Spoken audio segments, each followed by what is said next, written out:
तर नमस्कार, कोकणदारीच्या निसर्ग शाळेमध्ये तुमचा पुन्हा एकदा सहर्ष स्वागत असा.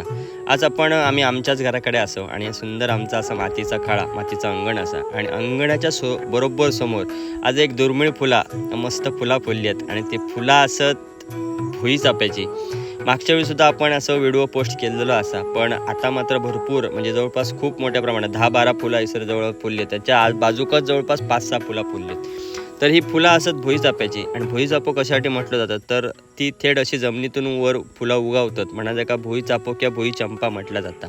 याचा सुवास घेऊन आपण ओळखू शकतो की आजूबाजूक भुई चाफो फुललेलो असा आणि एवढंच सुगंध मनाक वेळ लावणारो असता की तो घेऊनच आपण खूप मन प्रसन्न होता, मन प्रफुल्लित होता. तर खरं तर हे आमच्या आईची कमाल असा, कारण आईन लावलेली झाडं असतात आणि जेव्हा अशी फुलतात फुलात एका त्यावेळी खरोखरच मन प्रसन्न होता. तर ही औषधी पण असत. ह्याची मुळं जी असत, जेव्हा कोकणात बऱ्याच जणांका गालगुंड जेव्हा येतात त्यावेळी गालगुंडावर याची मुळं झरून लावली जातात. आणि ह्याका निसर्गाचं इंडिकेटर सुद्धा म्हटलं जातं. तर कसो ज्यावेळी बहावा फुलतात त्यावेळी आपण सांगतो की 50 ते 60 दिवसांनी पाऊस येतो. त्याच प्रकारे जेव्हा ही फुलं फुलतात त्यावेळी आपण अंदाज लावू शकतो की 50 ते 60 दिवसानंतर आपल्याकडे मान्सूनचं आगमन होणारा असा. आणि अशा प्रकारे फुलं बघून आपण सांगू शकतो की थोड्याच दिवसात आपल्याकडे पाऊस येतो. धन्यवाद.